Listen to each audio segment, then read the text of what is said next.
NFL week number 4 is already upon us. That's a quarter of the season.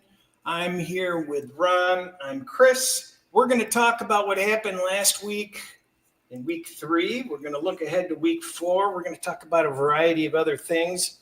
And first off, how are you doing this week, Ron? Well, I'm glad to be here again. Managing pain, better week for that. Big doctor's appointment coming tomorrow, and a lot of things I just had a lot of things on my mind after watching week 3 in the NFL.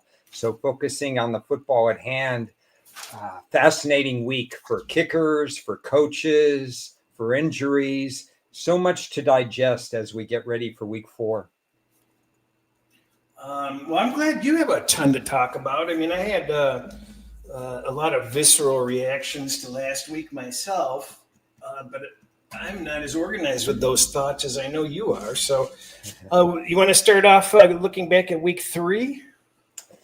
Yeah, so looking back at week 3, and I know we're going to cover managing bad beats and stuff like that. So the first thing I did is really look back at all the plays that I made in week 3. And of the top 5, I actually loved my top 5 plays. Washington was in a tremendous situation, 10 days versus 6. The Raiders coming off Monday Night Football didn't give Pete Carroll enough time to do his game planning. Marcus Mariota, he had 10 days to prep. It wasn't like he needed to get ready at the spur of the moment. Good matchup for Washington. Liked that one. The other one that I won, which was Cleveland. Obviously trap spot. We talked about that so much, the Cleveland and the Green Bay game. Green Bay probably could have won the game. Field goal kicking let them down, but that was good. 2 games I lost. New England had a -5. They turned it over 5 times. What could you do? They won the stat battle. They certainly could have competed against Pittsburgh. Aaron Rodgers had a pretty average day, didn't get it done. We know about the Philadelphia game. We'll talk about that more. The one that I tied in a 2-2-1 week was with the Chargers and Denver. I had Denver +3. I think that was the right side. They had the game in a good stead. Justin Herbert made an incredible throw to get them back in that game. Just an incredible throw. No problems in terms of how the game outcome went, but I'm happy with my Denver play. Those are the 5. I'd do it all over again. It happened to go 2-2-1. Sometimes you have weeks like that. Yeah, I noticed it had a little rough baseball season, as a lot of people did, and it feels like it felt like you're happy to get to even more often than not. And this past NFL seemed like the opposite, so to speak, where, it's like survived the late changes with Denver, Arizona, the Rams, and Russell Wilson not being able to get in the end zone. Those were just 4 games where they were just brutal on my end, and but was in a position where I'm not losing money. So when you're able to overcome those obstacles and the other stuff's able to carry you, it feels good. But it should have been a better week. Just another example, and it's funny too because somebody said the same comment that I have made to myself, which started my new betting technique. His comment was basically in reference to these last minute finishes, and I said, well, that's why I'm trying to leave as few games down to coin flips in the end as possible. So I'm not the only one that feels that way. Yeah, it was pretty incredible how these games really came down. A lot of it you could say, okay, game Houston, for example, they're still in preseason mode. We talked about that last week. Would it be week 3 or week 4 when they snapped out of it? Well, certainly by their play on the field, it was not last week. And so they left points on the table. They couldn't get back into the game. Arizona, San Francisco seemed like a coin flip from the start of the game all the way to the end of the game. So that was crazy. You mentioned the New York Giant game. The one shocking result to me, not that they won, but what happened in the game was Carolina 30, Atlanta nothing. I did not see that coming. I did not see Carolina shutting Atlanta out. So that was not a coin flip game. Well, I had Carolina. Carolina was my best bet last week in the VEASAN contest, and I did have them to win outright. But I don't think anybody could anticipate such a laydown by Atlanta. That's a crazy result. Agreed. Yeah. So overall, this is a strange week because normally I compartmentalize things a little bit better, but I felt I deserved better than 2-2-1, and I just have to get over it. Well, I've gone back and I've reviewed my model performance in weeks 3 and weeks 4. I think I mentioned it on last week's show that I've learned that I absolutely have to ignore the model in week 3. But there were a couple of instances that I did that it didn't pay off, and that was I should have played Indianapolis, and I actually played Tennessee just because it was a situational history involved that is very, very good. So surprised that Indianapolis played that well. And Carolina was was a good play. I got stuck on the Raiders. That was no good. Definitely like Cleveland. I played them on the money line also. I had Carolina on the money line. I had the Browns on the money line in round robins, and I had the Rams in that same money line parlay. And things were looking really great until the end of that Rams game. And even if they had lost, I would have been fine, but them not covering was just brutal. Left the Minnesota Bengals alone. Ended up on the Steelers. That was okay. That worked out well. I had the Jets. That was a system play. The other game that I lost that I should have been on the other side was I took Houston, but I refused to bet Houston without teasers. So I actually did end up winning on that game. Should have played Jacksonville, though. Denver, that was kissing your sister because they won with the parlays, or I didn't win with the parlays. Moneyline parlays, but I had them teased. I got suckered on the Saints. And I used the Bears in Survivor, believe it or not, as an underdog. So I thought that was a little I thought I did some really good thinking on that because I just didn't anticipate the Bears being favored that much the rest of the season. And I wanted to avoid Green Bay. I wanted to avoid Tampa Bay, and I didn't want to use Buffalo. So all in all, kind of happy with that choice. Yeah, Arizona was rough. They didn't get the money line cash, but they covered the teasers. And the Giants I had only in teasers, and the fact that Wilson, literally couldn't even find the field to play in 3 out of 4 passes from the 4-yard line is just ridiculous. I mean, I think they had no choice but to get him out of that lineup. They're better off with anybody. And the Lions last night, that was a mighty interesting game because I didn't know what to expect. I think most people couldn't get the bad taste of the last time Detroit played Baltimore. It wasn't a contest. And even early on, Baltimore just makes it look so easy. But what we're finding out is that they scored too darn fast. And by the end of the game, an offense like Detroit is able to, make 2 95-yard drives plus and just grind it out through their defense, and their defense is whipped. So that's a cause for concern with Baltimore going forward.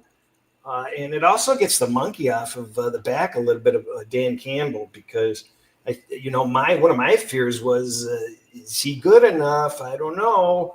He seems like a rah-rah guy. How are they going to go? And it seems like the Lions are looking okay. So I'm going to talk about that game in a minute, but I want to close last week's plays with two comments that were made. One is by City in the chat. What was your process taking Brown's money line? Now, I didn't take it, but that question is directed to you. But I can definitely tell you that we both knew that Green Bay was in a very flat spot in this case.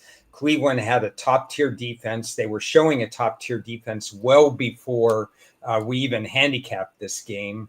Myles Garrett is on fire. He's the defensive player of the year right now. All you asked is that Flacco wouldn't turn the ball over 10 times, and they were going to be in this game. It just didn't shape up as a game that Green Bay, for me, would have run past balance. They just wouldn't have it. And if they couldn't go over the top against Cleveland, this should have been a competitive game all the way through. Yeah, and it's kind of odd the way that Cleveland did end up winning. I mean, basically they scored on I don't remember the specifics. One was like a 14-yard drive, and one was like a nothing drive also, and that's what gave them the win somehow. And they got the win because Green Bay special teams again. Green Bay's had trouble. They had a kick blocked, and it was returned, I think, past midfield, and they basically didn't need to go much further to get in scoring position and win the game.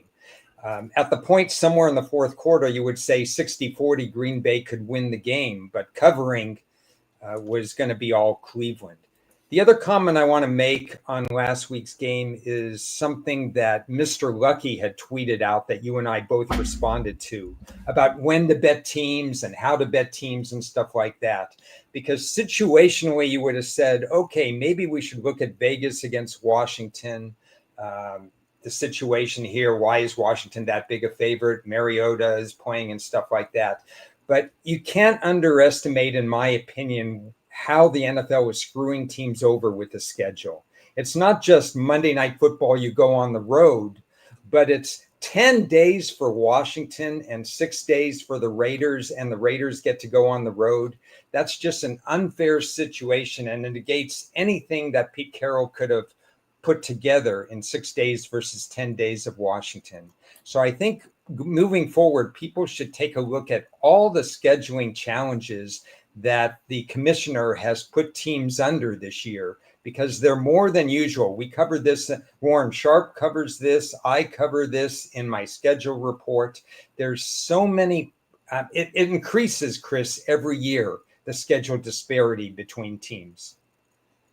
Yeah, I do want to just bounce back.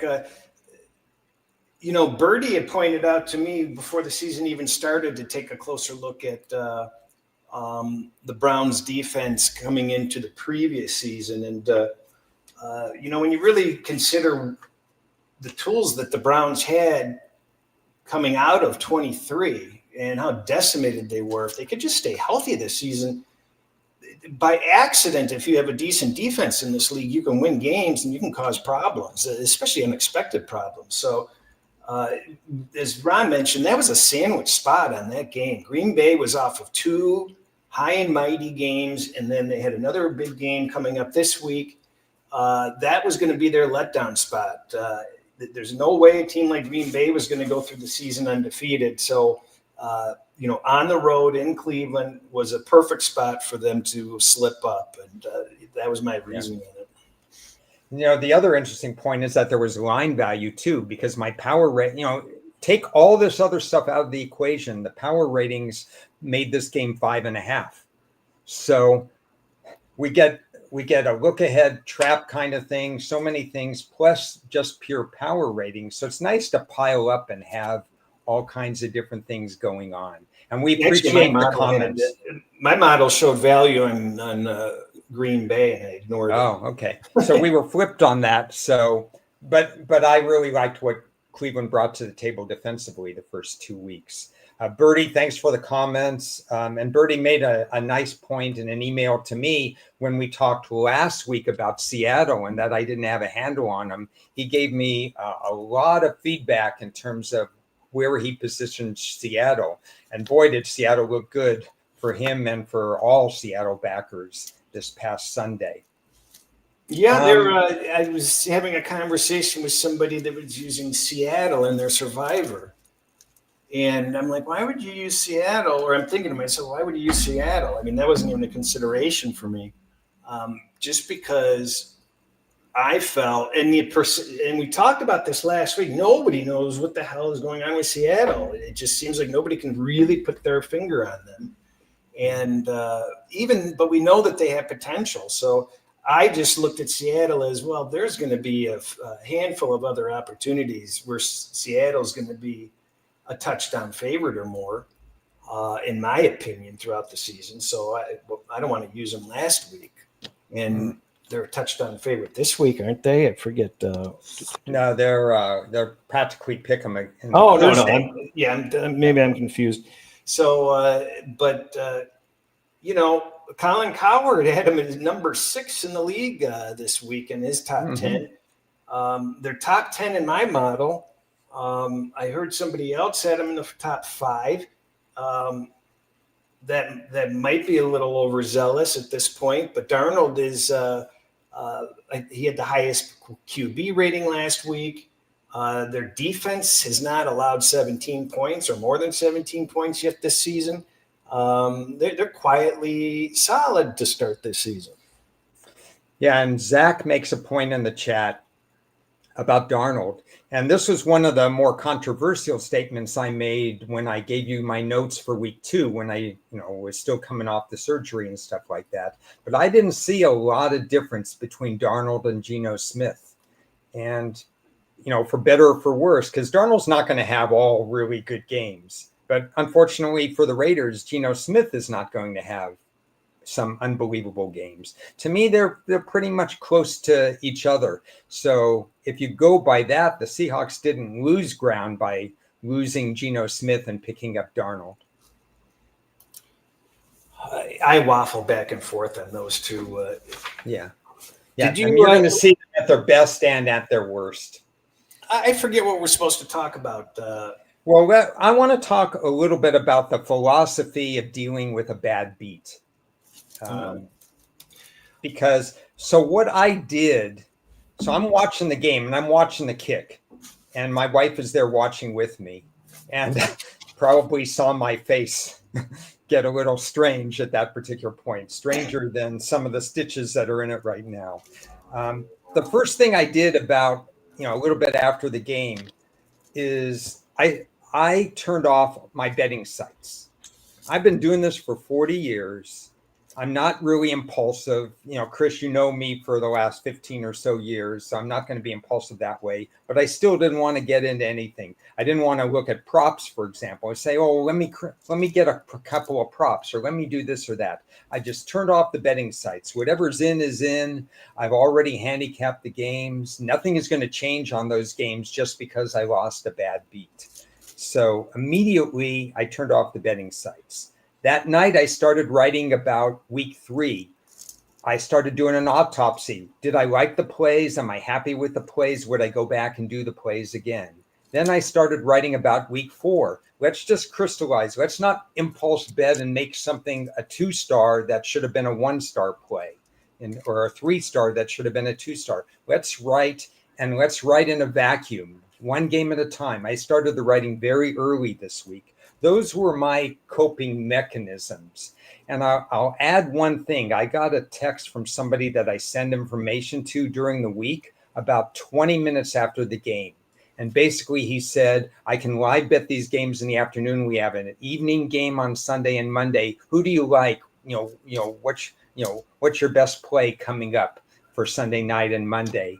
The very wrong response you should have after a bad beat. So know the warning signs and the trigger signs. It's one game. It's a terrible feeling when it happens. Get past it. Find some coping mechanisms. That's my advice. Yeah, you remind me of some, a plethora of issues because, we are responsible for our own bets. Some people say that people buy picks so they can have somebody else to blame. Some people have the old lady was screaming at me, it's her fault, she's a jinx, or the kids are, it's amazing the excuses that people make when they're not winning. I mean, they just do not accept responsibility for their actions. And this is like a half crossover just in betting in general, because I think it overlaps. You're exactly right. You cannot respond with immediate action or impulse reaction. It's just like when you start off, you can't put yourself, you're going to be in these situations, where you're not going to be operating in an optimal fashion. So you remove yourself from those situations. It's not the wife's fault you had a bad betting day if you put yourself in a position that you're going to be in the environment that she's going to be around. It's not the kid's fault. It's not anybody else's fault but our own when we choose to place bets. And we just love to subconsciously blame other people or factors for why we did something.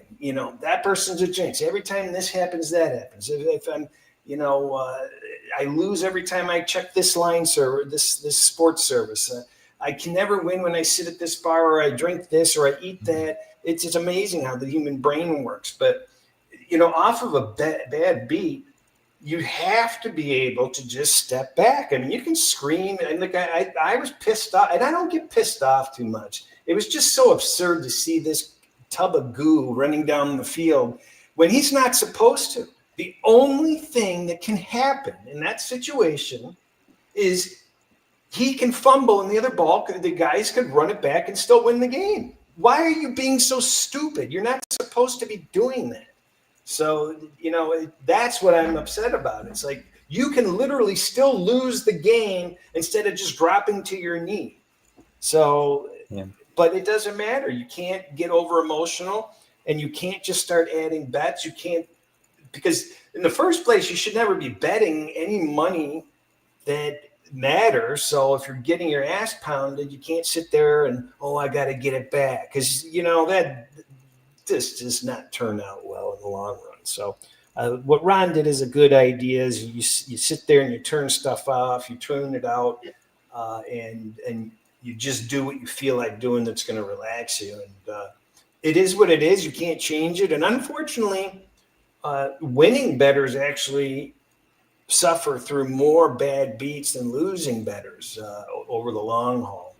And that's just the fact. That's a proven fact, because winning bettors put themselves in position to lose some tight games. Yeah, exactly.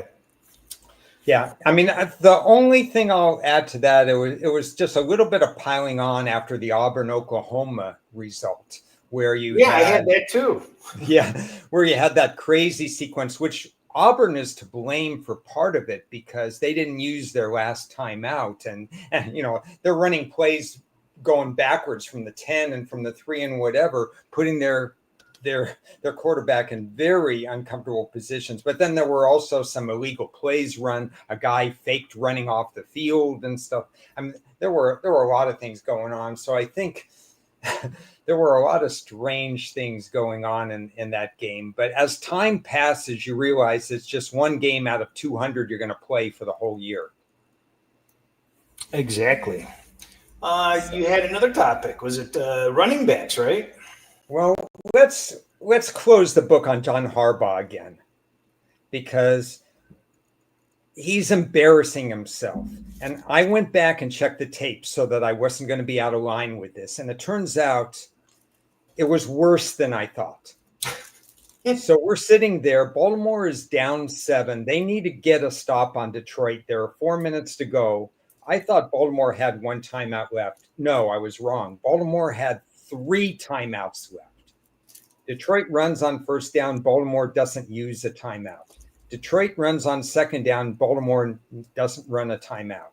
Now we're talking about 2 minutes and 51 seconds running clock with the 40-second clock running. The choice right there, which Baltimore decided to do, is let the clock run down. Detroit had to snap the ball before the 2-minute warning. It was like 2:02. They could snap the ball. Or Baltimore could call a timeout roughly at anywhere from 2:38 to 2:41. There is no, I don't know how to say it. No one in the universe should let the clock run to 2:02.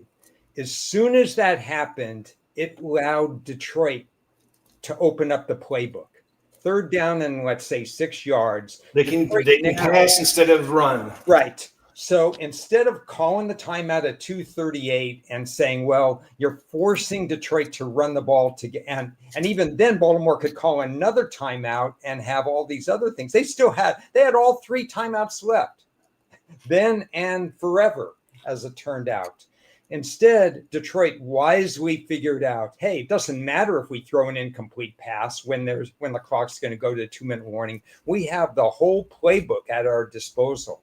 And so now they run a play and they get to within, 1.5 yards of first down. So now they're at the 2-minute warning, 1:56, and Detroit is at the line trying to get Baltimore to go offsides or maybe running a play. And again, the whole playbook is open at 1:56 on fourth down, because if you don't make it by run, the clock stops. And if you don't make it by pass, the clock stops. It was an insane decision by John Harbaugh, again, mismanaging the 2-minute drill. And yes, Jared Goff threw a beautiful touch pass, just, one of the prettiest passes you'll ever see. And maybe Baltimore will say, well, if he didn't throw the touch pass, this, and that. Not true. That was high school clock management. And I just don't know how they can do this with such a complete team. Even though the defensive numbers are down this year for Baltimore, there's so much talent on this team and they waste it with decision making. That's my rant, Chris. It was just horrendous what they did before the 2-minute warning. I thought Campbell actually followed up the clock management when they had the ball going into the first half. Now, I don't remember, because he ended up giving Baltimore the extra. It all became a cluster mess.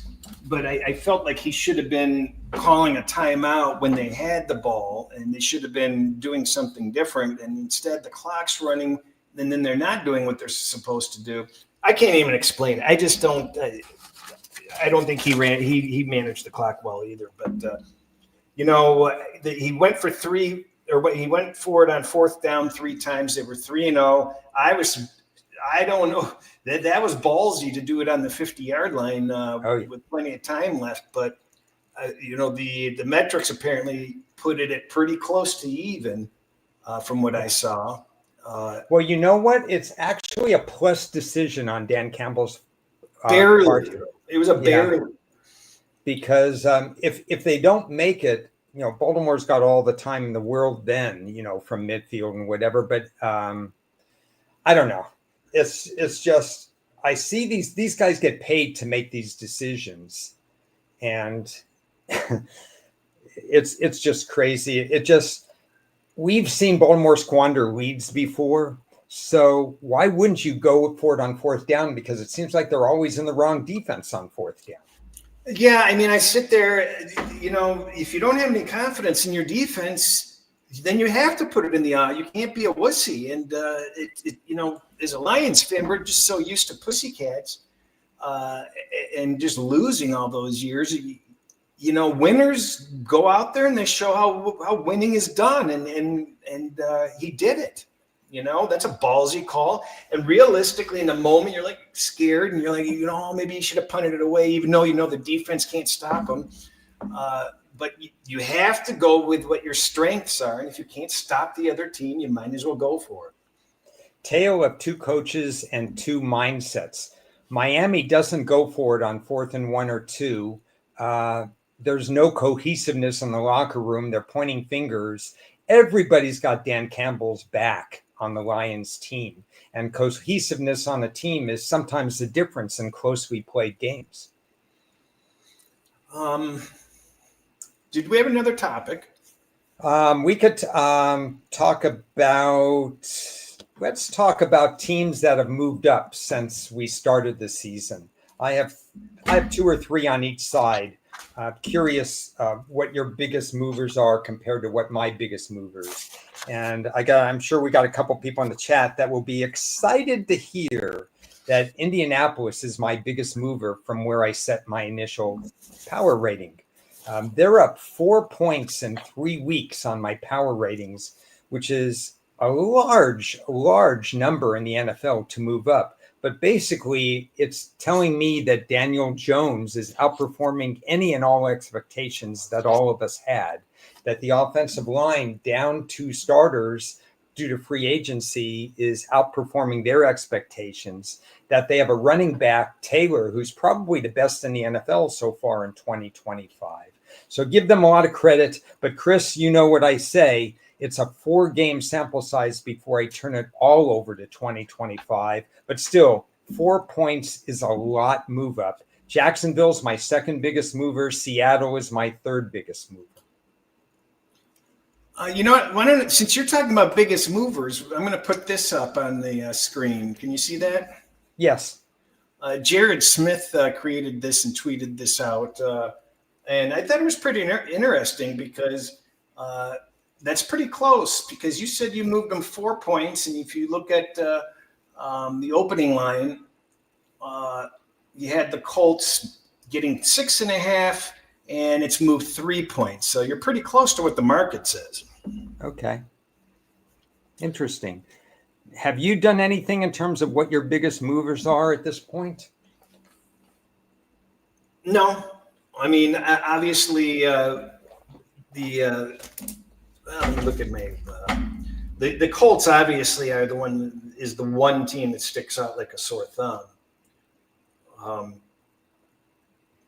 Yeah, maybe too early on the Jags, but that's a good start for them in terms of how they're playing.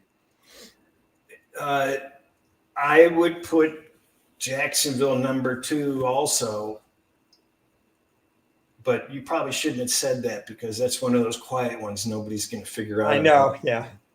So, well, I think it's pretty obvious on the ones that I've moved down, so I'm not making breaking news, but the 2 that are not counting Cincinnati, obviously, because we're talking quarterback injury, but Houston and Miami are the 2 that have moved down for me in terms of where I set the opening numbers. I mean, Houston has basically not shown up so far for 3 weeks, and Miami looks, even when they win, it looks like a train wreck. Yeah, and since I did let the cat out of the bag, my model picks out a team or 2 every few weeks that is just way ahead of what the market thinks. Mm-hmm. And traditionally, I'd be chomping at the bit because there's nobody talking about Jacksonville. And they are quietly looking very, very good underneath the surface. So we should make a note, since we both come up with that same thing. Let's take a note, 2 or 3 weeks from now and see how they've done or not. Okay. But this is what we do. We brainstorm, and so this is good stuff. So that's one of those teams where you tell nobody anything. You just like, yeah. Okay. I'm not sure I don't have a sneaky bad team though. I mean, Houston's too obvious. Yeah, the Houston and Miami are obvious. I'll tell you.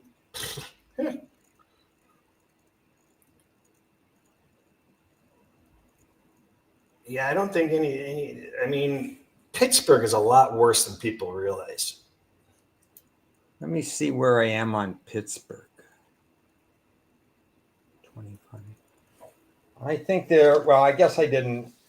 Part of it is if I didn't have them that high at the beginning, they're not going to move much. And so they are strictly on my preseason number right now.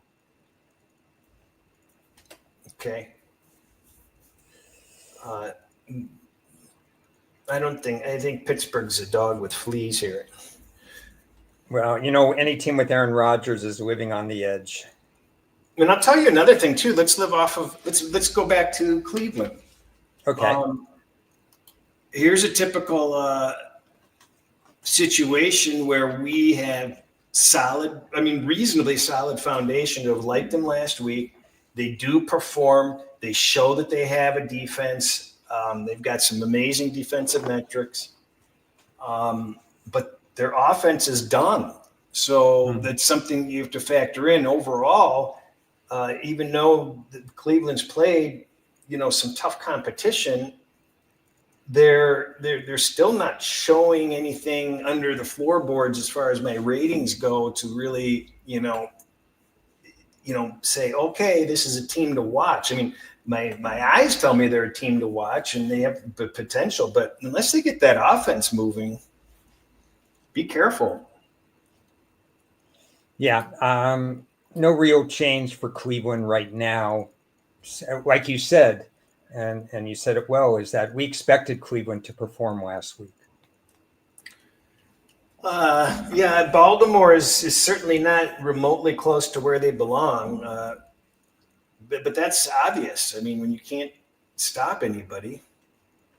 Yeah, when we talk about this week's games, we'll touch upon what's going on with Baltimore. And for me, KC is slightly down from my preseason rating. It's not that they threw in the best game they've ever thrown in when they played the New York Giants. I think Kansas City in the long run has more potential than people think, but we're about 4 weeks away from that. Yeah, they've got they'll get a couple players back healthy. Right. I'm going to leave the chart up while we go through the games. Who needs to be? You're not even there, Ron. Okay, let's cover a couple of other topics quickly. Last week we covered quarterback injuries, so many. How about the non-quarterback injuries? And there's a whole bunch of significant ones. So I'm going to throw them out and get your comment and anybody else who wants to comment. Wide receiver Evans on Tampa Bay. I'll do them like 2 or 3 at a time. Wide receiver Evans on Tampa Bay. Last year when he missed 3 games, Tampa competed really, really hard, but lost all 3 games by 2 or 3 points. He's probably going to miss another 3 games right now. What does that mean? Running back Connor of Arizona. He's gone for the year. Unfortunate because he's a guy you root for. Benson is a good player. I don't think there's any drop-off quarters 1 to 3, but what about quarter 4 when Benson is overused? Instead of getting 10, 12 carries a game, he's going to get 17, 18 carries. I worry about fourth quarter production because Benson has to carry the full load. And then is this piling on because Bosa is out for San Francisco, and San Francisco averages about 2 injuries a week? How many healthy bodies do they have? Those 3, any comments? You know what? I fumbled the StreamYard. What was the first one you talked about? Evans, wide receiver Evans of Tampa. Yeah, well, he's back for the Detroit game in a few weeks from now, but he's going to be out.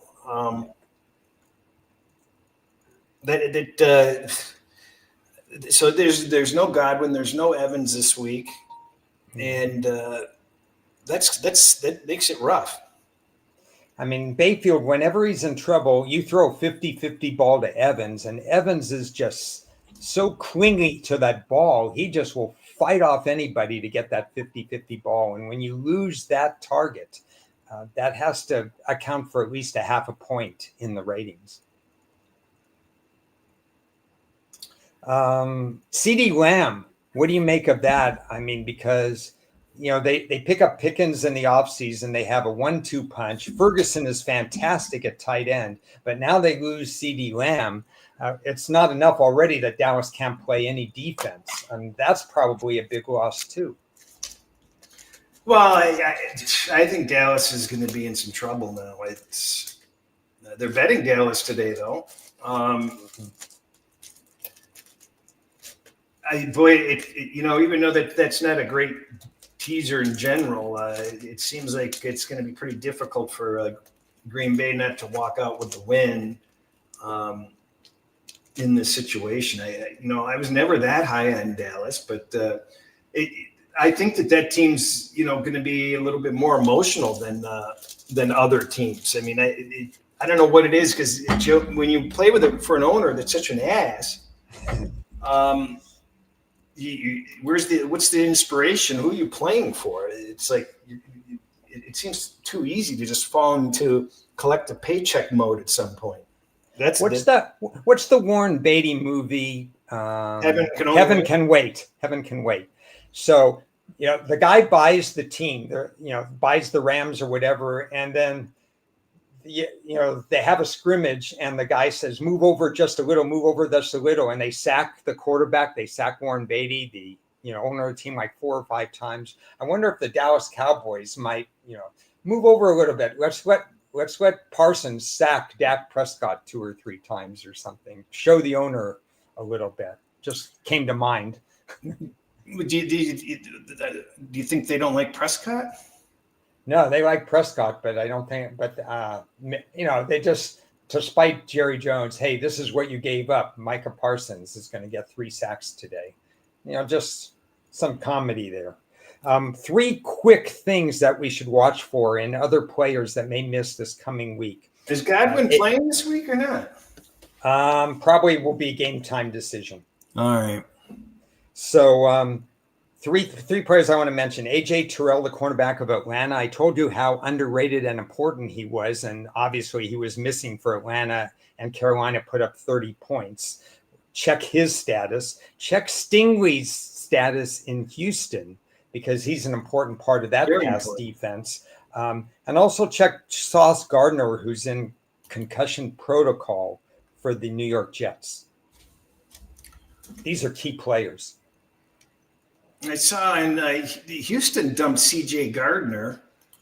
Yeah, he was critical of his own team, locker room stuff.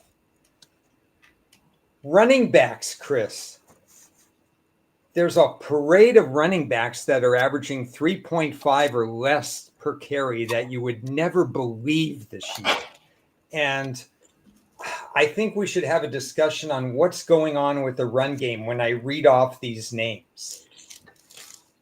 Swift of Chicago, 3.5 per carry. Aaron Jones, 3.5 per carry. Kareem Hunt, Kansas City, 3.5 per carry. Henderson, New England, 3.4. McCaffrey, San Francisco, 3.4. Hampton of the Chargers, 3.4.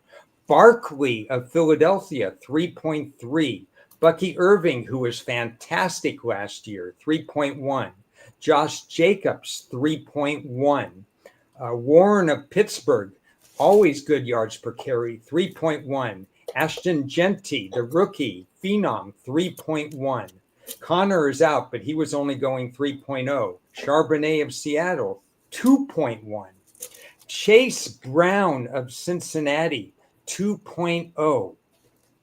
What's your theory on what's going on at running back? Well, it's I wasn't even aware of that. And over the recent years, I've been sitting there marveling at how many backs are at over 5 yards per carry. Because when Barry Sanders was flirting with that, he was the second person in history. And now you were seeing some obscene numbers for running. The offense is way down across the league for some reason this season. Also, maybe are the fields shorter? Well, the starting position for the teams shorter? I'm trying to get a grasp on it. That's why I made it a conversational piece. The one thing that I'm noticing is that quarterbacks are completing passes for shorter targets. You see like a Dak Prescott, 90 completions, and that's a team that stretches the field. He's throwing 30 completions per game, but he's averaging he has 800 yards, 90 completions, 800 yards. The league average used to be roughly 11.1 yards per completion. I've got like 8 examples of guys that aren't even going 10 yards per completion. If you're shortening the field, the defense is cheating up. And if you're cheating up, you're more in position to stop the running back. Well, yeah, they're not giving up is that where the too high shell defense comes into play, where you're just not going to give up the big plays and you're going to let the teams just dink and dunk? You're seeing the spread offenses in college football create running game holes. And for a couple of years, it seemed like that would morph into the NFL. But this year so far, it's not even close in terms of how teams are running. It's a regression And I know it's only 3 weeks, but it's a pretty big regression right now. Something to keep our eyes on for sure. It just seems like such a significant difference that there has to be a reason for it. Now, And I I don't think know. there's going to be a get well for 2 or 3 of these running backs, and their averages are going to go up. But yeah, I think we should keep an eye on this and maybe kind of think internally and a little bit out loud as to why this is happening. And if we can figure something out, maybe we get an edge. Can it be as simple as the league is healthier at the start of the season, and that it could be a dynamic of just better health at the start of the season? It just seems like, as I'm watching what I have watched, that it's just harder to gain yards unless you're Baltimore for some reason. And even when you see teams gain a lot of yards, it seems like a breakdown, or you just can't count on plowing through lines, and you can't count on long passes necessarily. So, yeah, the league average the last 3 years has been slightly over 4.3 per carry. And the guys that I mentioned are all very capable and have historical averages over 4.3 per carry. And so when you see them 3.5 or below with about 40 carries or more, I didn't try to pick anybody who carried the ball just 12 times. So you're starting to say, wait a second, either have they all lost a step at the same time? And that can't possibly be the case. yeah, but if you run that same search for what the yardage is the first 3 weeks of the season.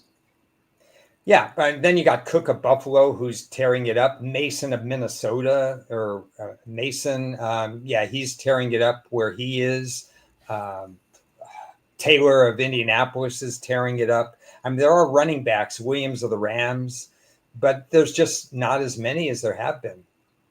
Yeah, but you can't compare full season data to like less than a quarter of the season. So you got to compare apples to apples. What's the overall average for the first 3 weeks last year? And then also, let's not forget, we had how many divisional matchups this season? It's got to be, I don't know the exact number, but we've had so many that we actually have 2 matchups of divisional teams playing each other that don't even have a win yet, right? So I have a homework assignment now, thanks to you. I'm going to look up last year, weeks 1 to 3, and take a look at the marquee running backs, and see how many are under 3.5 per carry. So I will report back on that. I mean, you had to, obviously all the games, most of the games went under in week 1. Mm-hmm. Most went over week 2. I don't know what it did last week. It seemed like a mishmash, but yeah, it just seems like when you have an overabundance of division, I'd like to know how many divisional matchups there were the first 3 weeks of last season versus this season. Okay, more work. Didn't we have 7 week 1? Was it 6 or 7 divisional matchups? I think it was 7, maybe even 8.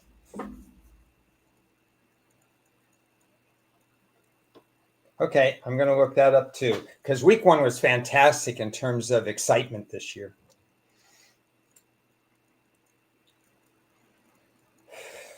Well, you hit all my random topics. I mean, you had 6 divisional matchups last week, so you had at least 6. You had 6 last week. You had at least 6 on week 1. I just don't have week 2 in front of me, so that's a lot of divisional matchups. I will take a look at it. Seattle, Arizona. You got anything there? Seattle, Arizona. So the biggest takeaway that I think people should be aware of in this game is that Arizona's looked good defensively, but here's the 3 quarterbacks that they've faced: Bryce Young, Mac Jones, Spencer Rattler. So how much do we really know in a 3-game sample size as to whether or not Arizona is better?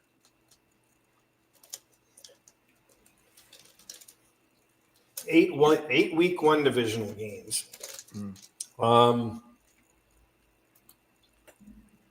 So, do you know what Arizona's record versus Seattle is the last 7 times they faced? At home, yes, 0-7. How many times would they have covered 7.5? 7.5, Yep. as in T's. No, if they would have, how many times have they come within 7 points?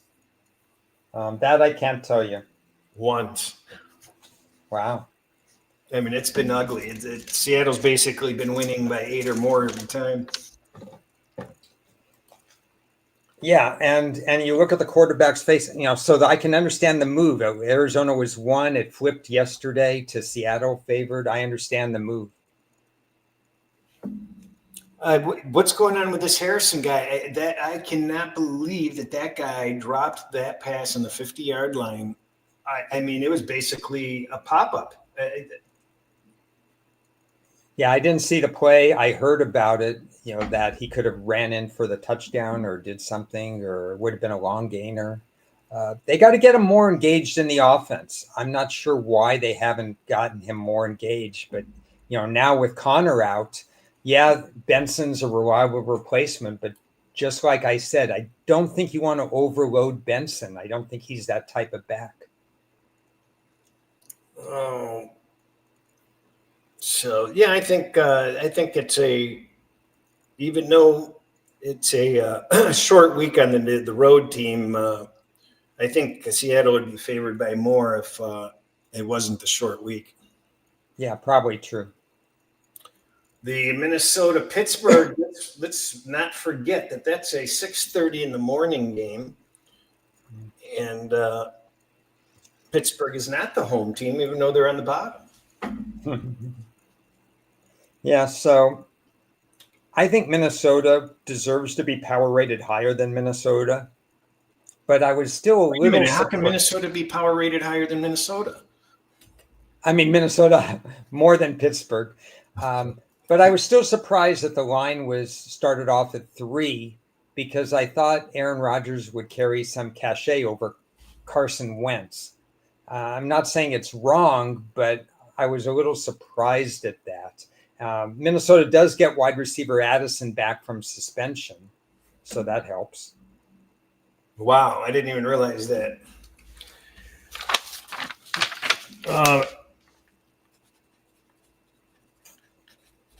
Yeah. My initial reaction was teasing Pittsburgh was going to be gold, and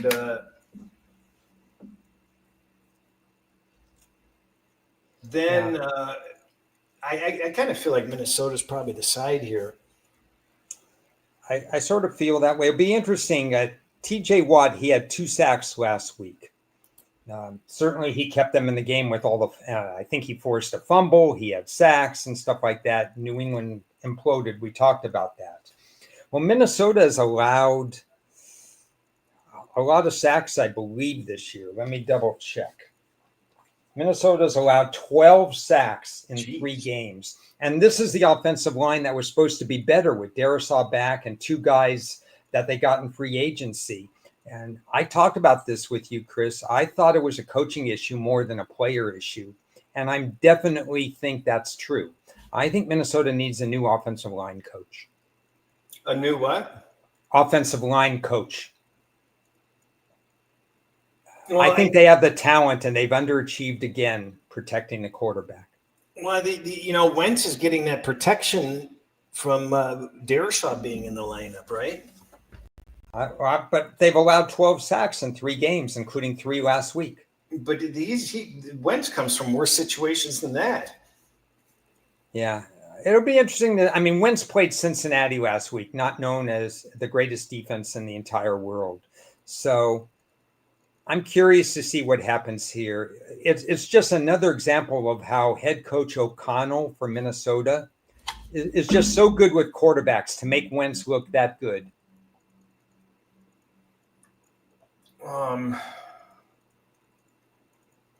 My gosh, are you kidding me? Mm-hmm. And I'm just looking at something here. Wow, where do you have Minnesota's defense rated in the league? I really haven't rated them through 3 weeks. I wait to 4 weeks to rate them. If I had to do the eye test, I don't know, um, 10, 12 in that area. Yeah, you should take a look at that again. Okay. Um,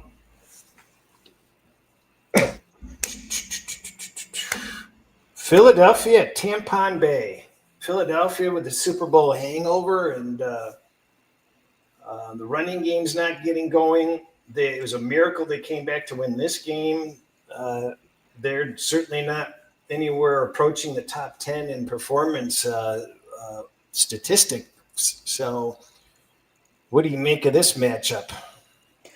Well, if you just looked at the box scores, you would say, "Wow, what happened to these two teams? Tampa's 0-3 and Philly's 0-3." Because Tampa has had 3 Baker Mayfield drives to pull out 3 games that they could have lost. And we know about Philadelphia, they could be 0-3 easily as well. If CD Lamb catches a ball, and the block field goals and everything else, that would be crazy. But these teams are closer to 0-3 than what their record indicates right now. Double revenge for Philadelphia. Tampa has not turned the ball over this year. Again, losing Mike Evans is reflected in the line. You would never see Philly 3.5 with Evans in the lineup. There are 3 teams in the league that have not turned the ball over so far this season. Are you aware of that? I was not.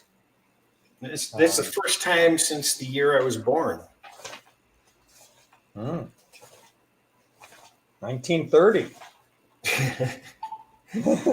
So Buffalo and Indianapolis also have no turnovers. And I think Indianapolis only has 1 punt, right? That's correct. Yeah. That's a difficult, that's a weird, just a really, really strange matchup. Yeah, I think this is Wednesday, so we have time to digest, but I don't feel like I have an edge in this game. Yeah, not much yet. The Saints, Buffalo. I'm kind of surprised to see Saints money coming in. I don't know what I can tell you on this game. You got the highest power rated team versus the lowest power rating team, and I skipped it. I mean, I can tell you that there's some trends, some data history trends that are extremely popular profitable that favor the Saints. I'm not shocked at all. These kinds of lines, right? Yeah, I'm not shocked at all. But there's 3 coaches that haven't won a game yet, and a couple of these coaches didn't win a game in preseason, I think, including the Saints. Until you taste that first victory, I don't know what you're doing. So the Patriots, they're an enigma because their passing game is right at the top, and their running game is down at the bottom. How's that going to match up with Carolina's defense? I have to do a deeper dive into Carolina's defense because obviously they did some things right against Atlanta last week. Carolina, if I'm the Patriots, I'm ramming the ball down their throat. If May's going to be that turnover prone, just hope your own running backs don't fumble the ball away, because Carolina, to me, doesn't show a fantastic defense against the run. You can win time of possession if you're New England by running the ball. Mike Vrabel teams, I think I said it last week, I think I said it every year, it's hard to run on Mike Vrabel coach teams. We saw that when he was with Tennessee, but it's easier to pass on them. So if Bryce Young had down and distance in his favor, I think he could pass on New England. If Bryce Young does not have down and distance in his favor, that will be a problem. I don't really have anything of substance on this game. I thought the line at +6 was a tad high. That's all I would say. And it's come down. When I first saw the 5.5, I thought that was way too high, but Yeah. It still feels too high, but I can't give you a reason. Yeah. So therefore, I'd only look Carolina. My matchup indicators, which I'm still working on, are not that kind to Carolina in this game. So that's my worry. Washington and Atlanta. Do Atlanta we better know? show up, huh? Yeah. Help us out. Is Daniels, what do we think? Is Daniels playing or not? He can't be playing if that's the line. I mean, I've been tied up and I'm behind on keeping up with injuries. So I'm literally. Yeah, you're right, because it's dropped down. That seems to indicate that he's not playing. So who's the backup? Oh, Mariota. Mariota. So against that, I mean, that's against his that's a former revenge. team. Well, he's a former Falcon. Yeah, so that's kind of interesting. I called this a bit of a trap game for Washington, though. Similar to the Green Bay situation. Are they really going to get up for this game against this team that just lost 30-0? Washington stays on the road after this to play the Chargers. It's not quite the same trap as Green Bay was in, but I don't think you can convince me that Washington will be gung-ho to play this game. Yeah, I mean, as Birdie brings up, there's some good. There's some favorable reasons to consider Atlanta. You know, you're coming off a shutout loss. Yeah, coming back home. You'd really think that you'd get the very best of this Atlanta team in this situation. Yeah.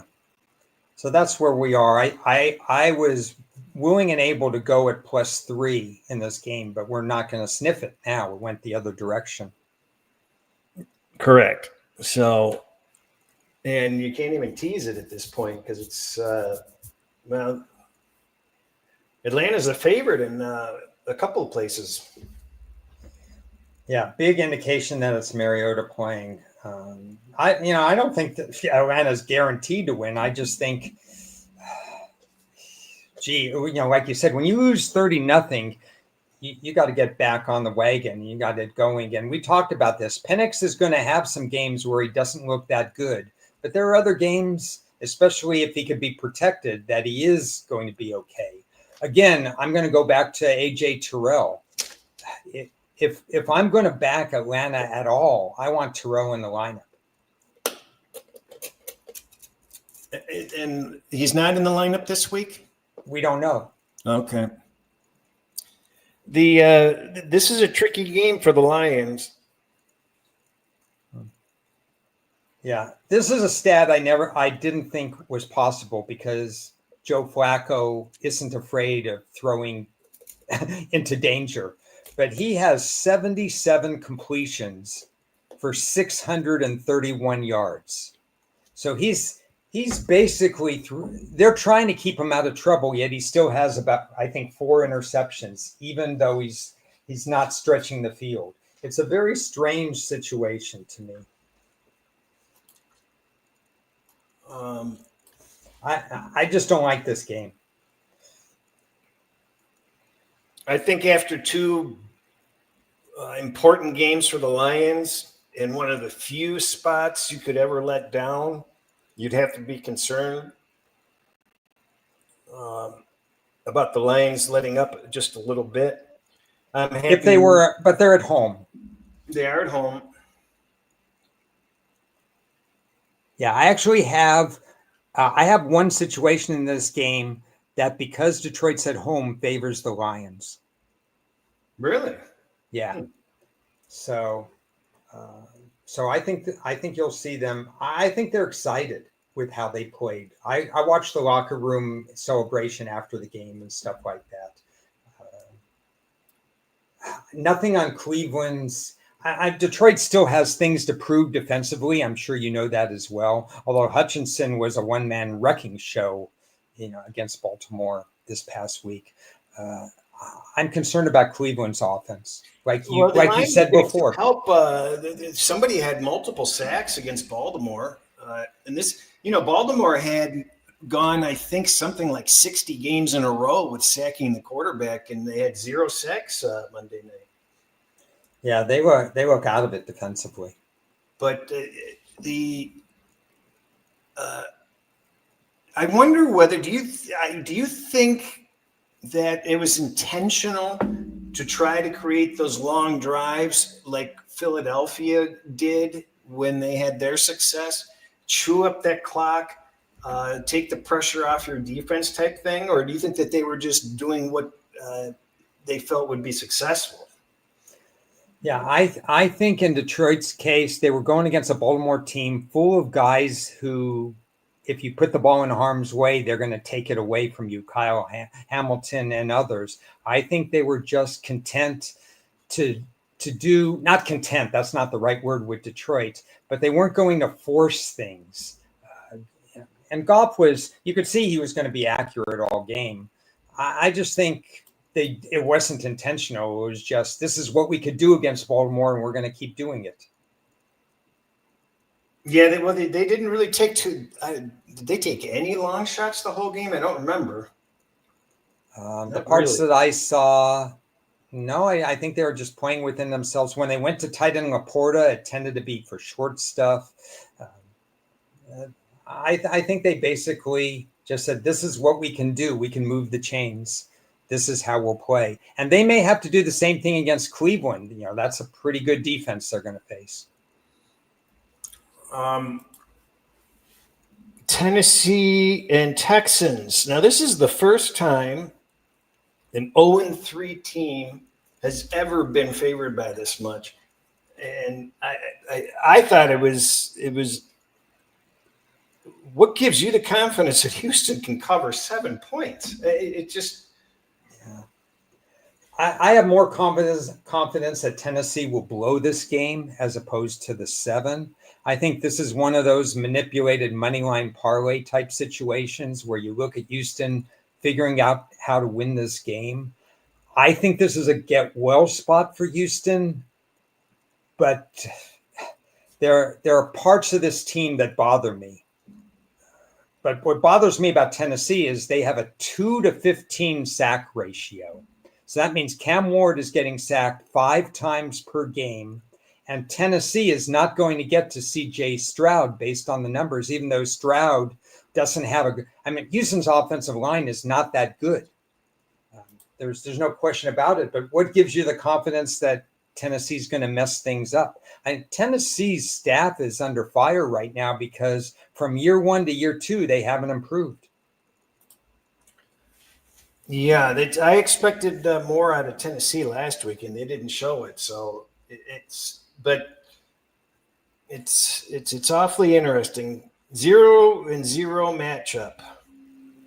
Yeah, I will probably have Houston one way, shape, or form in this game, and I'm not proud of saying that, but everything that I've looked at the last couple of weeks pointed to week 4 when Houston would get out of its funk, and they have a matchup that should make that happen. Well, believe it or not, in these types of matchups, the home team does worse than the road team. Yeah, well, Houston's 0-3 and Indianapolis is 3-0. I don't know. You either do it now or you're never going to get it done. Oh, Chargers and the Giants? Yeah. So I'm on record as saying that the Giants do not play well at home, and we've known that for years. This isn't breaking news. It's been fashionable to fade the Giants at home because it's tough to play in front of that home crowd. Russell Wilson wasn't going to win that home crowd, even though they were in a decent situation last week. So now you enter Jackson Dart. In a perfect world, Jackson Dart would have sat for 14 games. Whether he's ready for the NFL is really up for conjecture. I saw a stat where quarterbacks in this situation that Jackson Dart is in, very, very, very low sample size, don't do that well. But I will say this, the crowd is going to love it. They might actually have a home field advantage in this game against the Chargers. Now, you tell me, the Chargers have played 3 games, all divisional opponents. I mean, Jim Harbaugh getting up for Pete Carroll, getting up for Andy Reid, and getting up for Sean Payton. Are you kidding? Jim Harbaugh would go through a brick wall to play those games. How can they keep the motivation going against the New York Giants after 3 divisional games? Yeah, that's tough.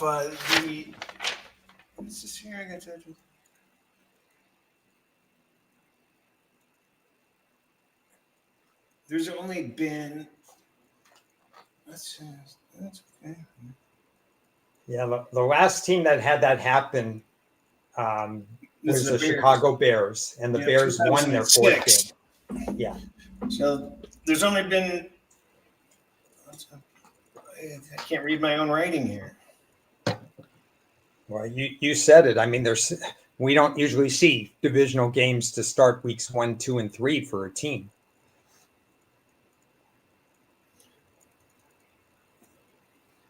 The team total for the Giants is 18.5. And they're playing one of the top defensive teams in the league. 5 of their last 8 home games, they've been in single digits. 8 out of their last 10 have been 17 or under. Yeah. So who would you rather have in this spot? Russell Wilson. This is a trick question, Chris, okay? Who would you rather have in this spot? Russell Wilson or a very young Jackson Dart?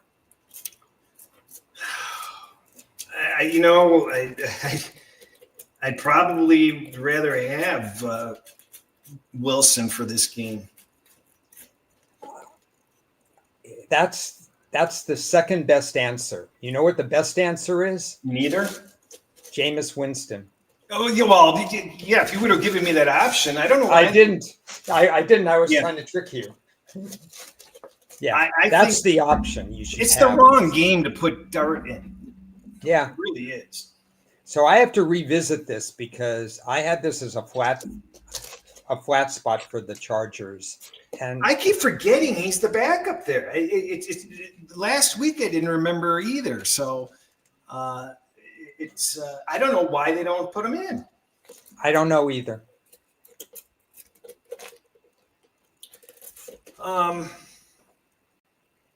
Jacksonville 49ers. Okay. Over under 12. You think? How many healthy bodies do the San Francisco 49ers have? I feel so bad for them. They can't make. I mean, they're like the Lions last year. You can't make it out of a game without an injury. They're like the 49ers every year. This line came down to 3, and now they're betting San Francisco again, up to 3.5. Why is that? Yeah, I have San Francisco's power number circled about 5 times. So I didn't even set a line on this game. So again, this is my point for week 4. We have a 3-game sample size on Jacksonville. We talked about how Jacksonville moved up in my power numbers, but I want that 4th data point. So I don't know. Bertie says Purdy playing. There's a chance he does play in this game from what I've heard. I know it's only Wednesday. Yeah, that's why I was holding off on it. But what's it? So where do you put the line with and without Purdy? Well, there's just too many other injuries that I don't know about. Is Kittle coming back? I guess not. Now you have Bosa's injury and this and that, whatever. I just refuse to set a line on this game. I don't know where the line should be. I think it should be above 3 because it's Jacksonville, and I don't think you can base Jacksonville's improvement on just 3 games of 2025 with a raw head coach, Liam Cohen, who I still will have concerns with when we get into the bulk of the season. So I would argue that 3.5 should be the low point for the odds. I don't think it will be the low point. You think it'll If go I'm not down to 3? mistaken, McCaffrey has either the most rushes or the most touches in the league. Do you know? Oh, I'm certain of that. But again, And he has he's no like, touchdowns, right?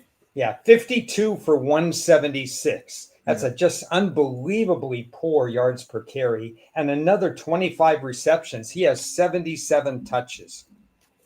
How the hell does he not make the end zone? It's amazing.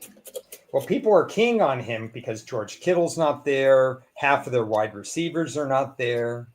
Even Kyle Hustek was beat up a little bit last week.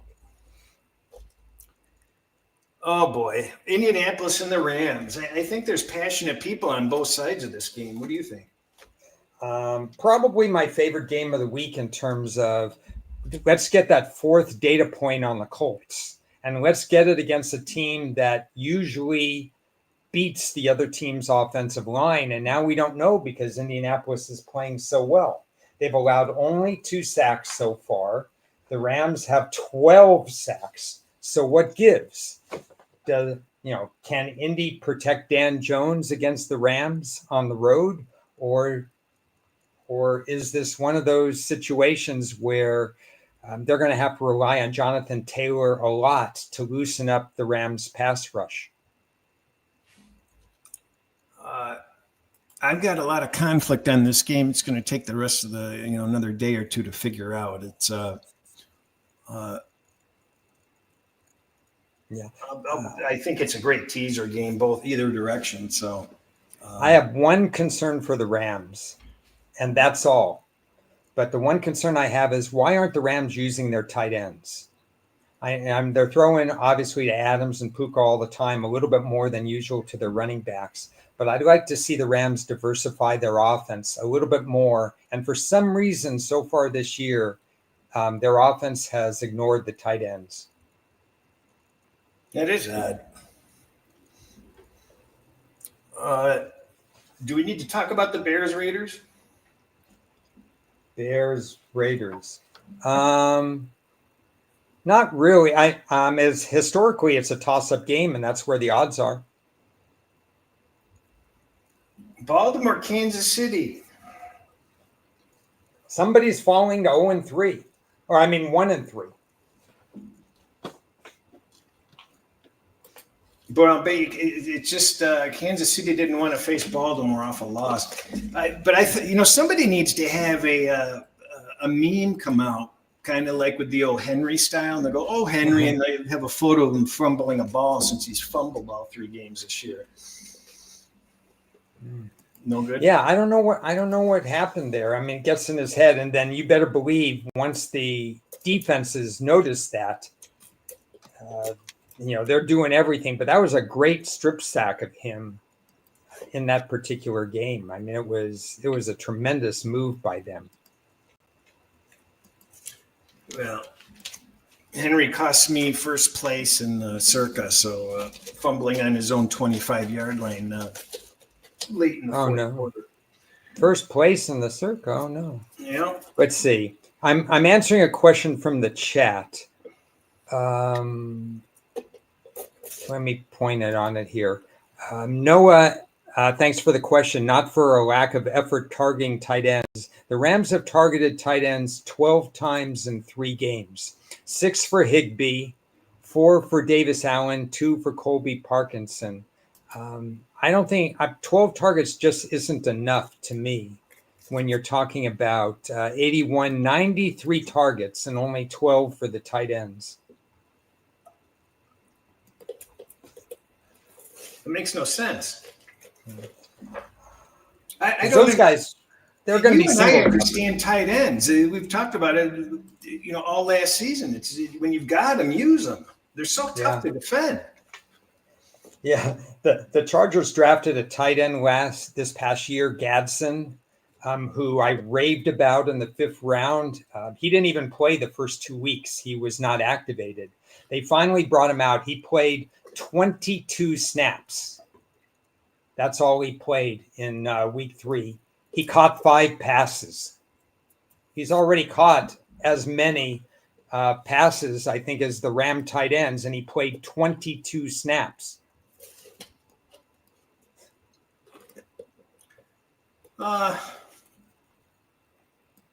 Chiefs were -1.5 in May. The Ravens were -3 last week. Look ahead, and now it's 2.5. Is that a good line?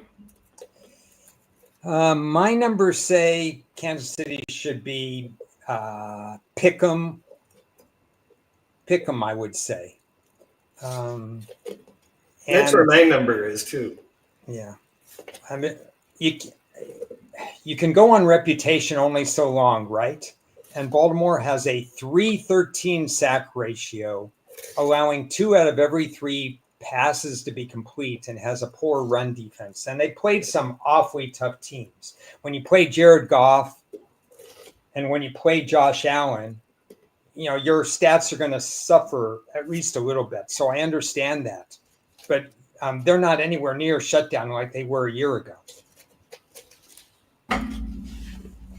Oh, Green Bay, Dallas. We touched on that earlier. Anything else to add on that one? Green Bay has played well at Dallas, and it's a rivalry game basically. Yeah. Let's just say that Dallas had 52 sacks last year. They've always been top 3 to 5 in sacks. They have 4 sacks without Micah Parsons in 3 games. My gosh. Yeah. I'm surprised that they're betting Dallas down. I think the 7's a good number. Yeah, let's see. I didn't set it. Why didn't I? Oh, I didn't set it because of the CD Lamb situation. So I didn't feel comfortable setting it. Dallas has been a good home dog over the year. I just can't get excited about this game. I'd feel silly betting either team. And if that's the case, I could concentrate on other games. The Jets and the Dolphins. 0-3, 0-3.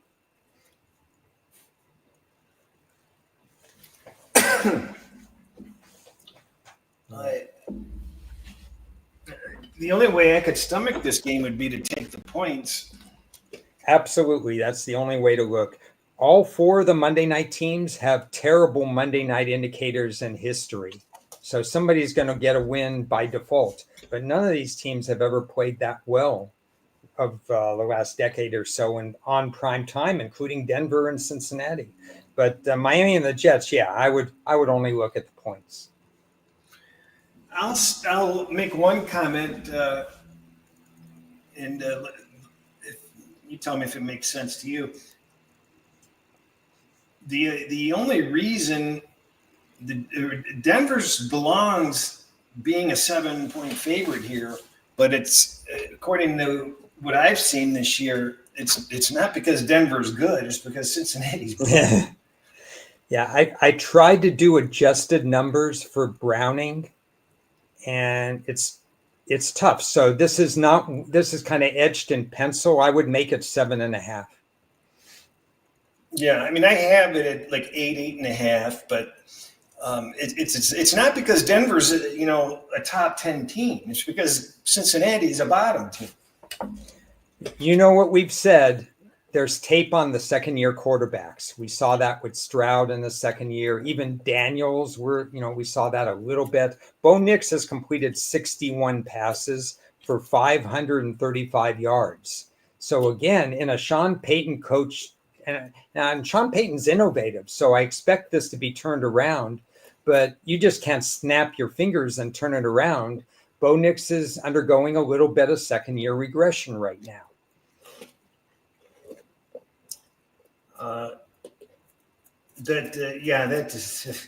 Denver better come away with the win. I mean, it seems like even though home teasers aren't the best thing to bet, it's going to be hard to stay off of that. So let me throw this out to you for your opinion, just brainstorming out loud.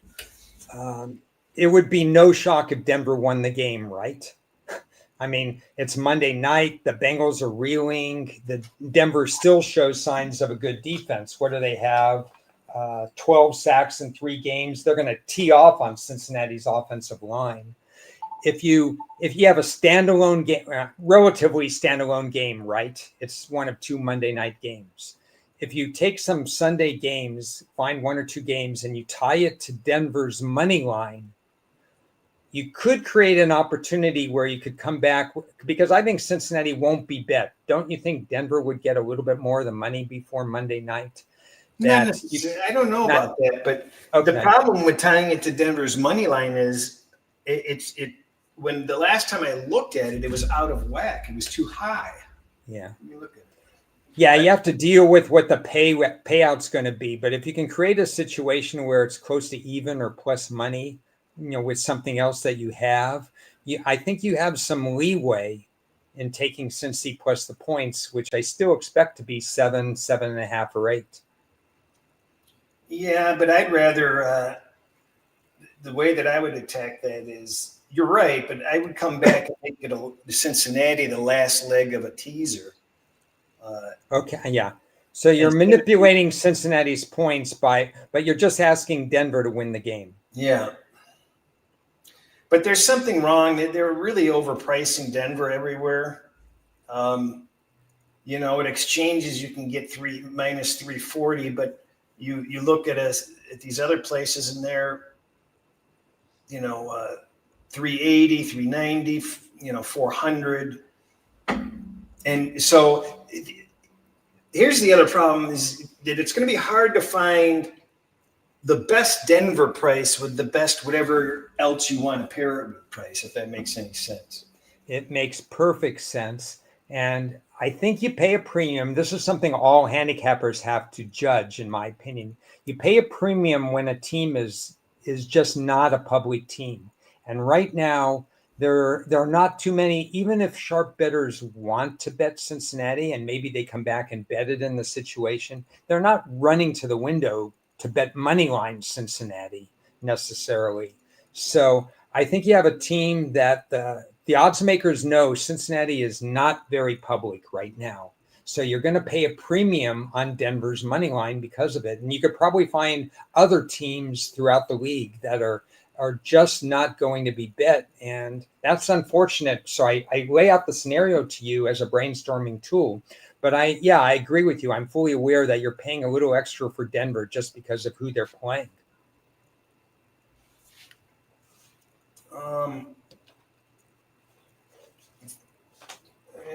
See, for comparison, Houston's a 7-point favorite also, and there's minus 335 out there, minus 340. I mean, Denver's more of a 7.5, but they're pretty tight. They're pretty similar. Yeah, that makes sense. But the exchanging at about 320. That's why the easy part is figuring out what games you want to bet. The hard part is figuring out how you want to bet them. Yeah, especially for me as much more of an underdog bettor with a track record of strong underdog. And this week, I'm really mixed because I show some favorites as ones that I kind of want to back.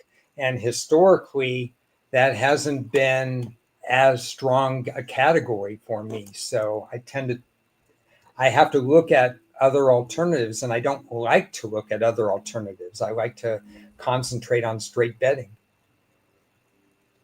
Let me take a look at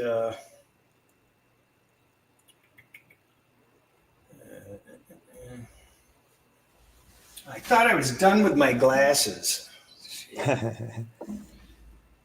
We've got a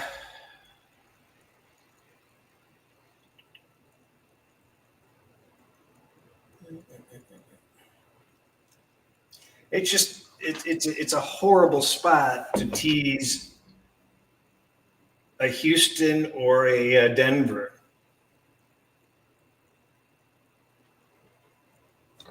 Yeah, I'm not shocked. I'm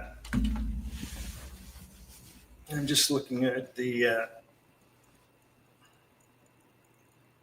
and it shifted over the years because it used to be profitable to tease a 7.5 down in this particular situation, which both Houston and Denver are in. It used to be profitable, But if you look the last 5 years, nope. Yeah. And teasing from 7 down is a big loser. You can't even consider it. It's so far. It's so bad. Yeah, it's a tricky week, and week 4 for me has always been a tricky week in terms of plays because I don't have the full first quartile yet. That'll be next week. We're still hanging on to some of what we saw in 2024. We're letting go, but because teams play irregular schedules, one team with 3 divisional games, one team playing a lot of the NFC South or AFC South, we don't have apples to apples in schedules after 3 games. So basing it purely on 2025 data, even if you manipulate that data to account for strength of opponent, do we really know after 3 weeks strength of opponent when you and I both know week 1 is so week 1 produces atypical results from the rest of the year. So we're mixing in 1/3 of our data that's not really that accurate off a 3-game preseason. So it's been a very tricky week for me. Getting back to your point, you picked out a category that doesn't work for you. And you're trying to make it work anyway. I'm in that exact same position of I've just pointed out 2 situations. If I have to bet Houston and I have to bet Denver because of my model, I know those situations are losers by teasing them. Uh-huh. But that's in general. I mean, they're not all losers. I mean, you're looking at 55%. You're supposed to be winning at like a 75% win rate, and they're winning. One of those is winning it like in the 50s. So you're not even close. But if you can't blindly tease. It's an example of a Wong teaser that loses. That you hear these people on the show say, "Oh, I'll only do Wongs because they win." This Wong hasn't won in 5 years. So, but I will place either a money line parlay with that team or use them in teasers, even though I know that overall that subset's a loser, because my model says that this is supposed to be a time that it does cover, that they'll at least win the game. So that's my perspective. So if, somewhere down the line I'm doing teasers that don't win, I may know that they don't win overall, but I'm directionally altering my bet because I'm supposed to bet that team. I need every last point I can get, so I'm going to take it. Yeah, and I have to deal with some of that same dilemma too. Okay, based on everything I know after 3 weeks and so on and so forth and who they're playing, what's the percentage that some of these teams are going to win outright? We did this with Detroit last year, and I came up with 98% in one game. So naturally, I was all over Detroit. What is my percentage that Houston just wins the game against Tennessee, or that Denver just wins the game against Cincinnati? And once I come up with that number, subjective as it is, but it's based on my data, once I come up with that number, then I start tying it to what I think will be a profitable ROI. Even if the numbers don't say so, it's up to me with the matchup analysis to come up with the number. And if I think that Houston has a better chance than what the money line says to come up with as far as winning, and I can manipulate that with another team, I just have to overthink things a little bit this week. Bertie asked a great question because this is what I play around with all day. Would you ever consider using Denver -2.5 on an alt line instead of buying it all the way down to the money line? And absolutely. The simple question is absolutely, but there's no way in hell I'm laying 2.5 -290. So, yeah. Which is at FanDuel. This is what keeps me busy the whole freaking week, is figuring out the best way to play, because I'm looking at betting alternative lines as often as possible, but I've got to find something that's fair.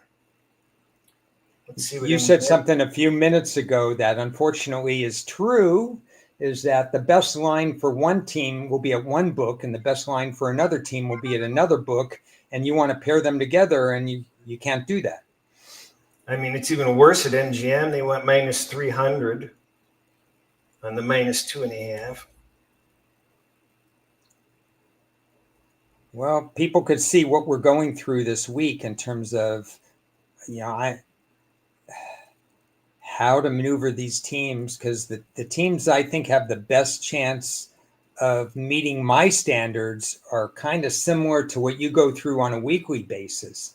I have to find alternative ways of betting them. And William Hill Caesars is even more embarrassing. So, but you've got to remember, all three of these places wanted 290, 300, and 315. And you got to lay 2.5. Well, the teaser takes you down to 1.5, and that cost you minus 285. So and that minus 285 doesn't work the same way through all the same numbers, so to speak. So those are other considerations. When you're looking at the alt lines, you have to remember your teaser might actually be your best option. So, and then alternatively, there are times when you're looking at possibly teasing something, and you could have used an alt line that was priced better than 285. Yeah. What, changing the subject slightly, what do you think the Rams end up as do they end up 3? Do they end up 3.5, 4, 4.5?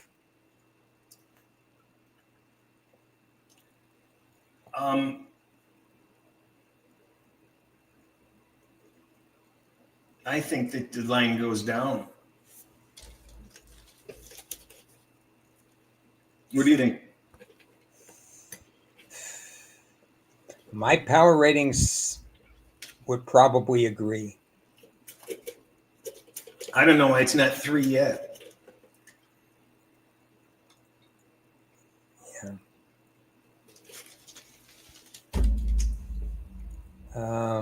There is a reason, but well, and I'm not saying I'm betting Indy. I mean, see, Yeah. I've got some very strong reasons to bet the Rams. So I don't know what I'm going to end up doing with that game. So yeah, personally, even though the power ratings say 3, based on some other data that I have, I think there would be Ram action immediately if the line went to 3. The board's on Tennessee.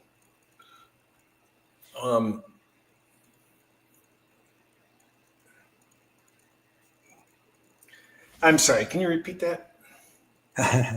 I think there'd be pushback if the Rams went to 3. I think there'd be Ram money. If it might test 3, but I'm just throwing it out there. Indy right now is just obviously playing well, so you're seeing some money come in on them. But does it go all the way to 3? That was really my question. I don't know. Well, I see minus 3.5, minus 15, and I see minus 3.5 plus 105. I mean, this line is all over the place. Yeah, maybe it gets two-way action then. But it looks like nobody wants to move down to this 3 for whatever reason. Yeah. I think it's going to be a heavily bet game. I think people are going to be opinionated about it. Oh, yeah. Shavarius Ward. Is he playing this week, Ron? I do not know. He wasn't on my list as far as looking very closely.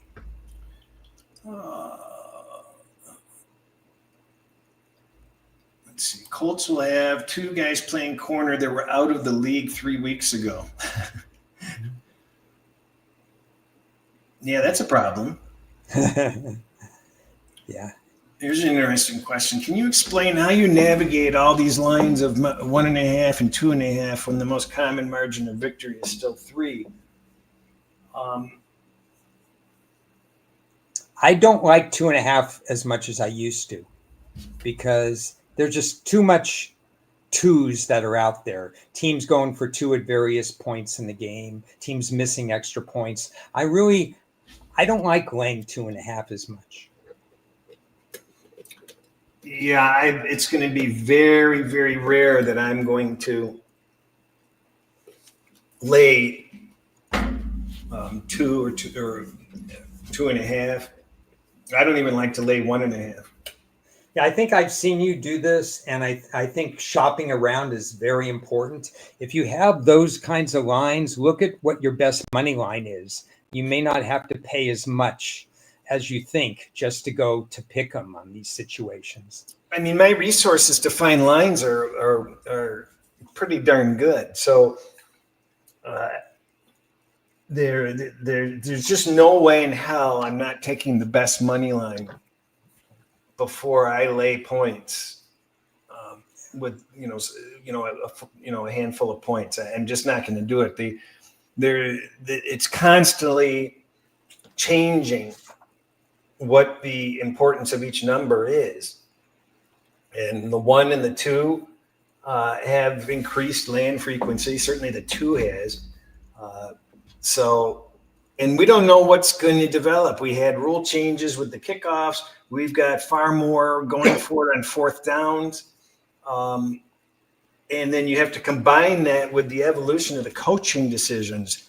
As the new coaches enter the league, each year, that's a higher percentage of people that are going to be more analytically minded. You get the Tomlins out and you get the Ben Johnsons in. So that's going to change, what happens with these final scores. I'm certainly not laying 2.5 in college football anymore. I mean, in my eyes, you're an idiot. Why would you lay 2.5? Because that dumbass overtime rule, basically, you're screwed. So you got to play the money line. You can't lay 2.5 in college, in my opinion. And, that's right. Second overtime, you have to go for 2. So it automatically creates a 2. And third overtime, you're only playing for 2 points. Exactly. So, and it's all too common in those tight games that they match each other. It just seems, and that's just a brutal way to lose a game. I won one. I think I won one before I realized that was the rule, and I was the benefactor of winning, knowing that I couldn't lose. And I was sitting there thinking to myself, there is no way in hell I would put myself in a position to lose like that. It's just awful. I don't know if I have any final thoughts on the card. I don't think it's as much of a compelling card as week 1 and week 3 for sure. So I don't know. I can tell you it's going to be probably a lower volume week for me. Yeah, I've learned not to. I've spent more time going back to previous years and previous weeks, and I've realized that I've probably been over enthusiastic to get the model in play, and I'm gonna wait. I mean, I'm sure. I mean, I'm averaging 20 plays a week still, but I'm going to still be sticking with any data data history things that are solid. I'm going to follow a handful of what my model says, and I'm going to be open to leaving stuff on the table instead of making a strict decision up and down the board until we're through that first quarter, the fourth game. And the bye weeks start next week, so already, Jesus. We'll get ready for that. Yeah. All right, let's. You going to be back next week? Hopefully I'll be back. You may still see this beautiful picture. We'll see what transpires tomorrow in the doctor's office. I showed up on camera when I had my chia head when I was going through chemo. Yeah. Well, if somebody wants to look at my neck with a whole bunch of stitches and my head with whatever's on top of it right now, and We'll see. I'm just busting your chops. Hope everybody has a good week, and hope there was something of value here. We certainly batted around a bunch of different topics, and that's what it's about. So we'll be back next week, either probably same time, Tuesday or Wednesday. I'm leaning Wednesday, right? Leaning Wednesday, that seems to work. A little bit more time to digest last week and move into this week.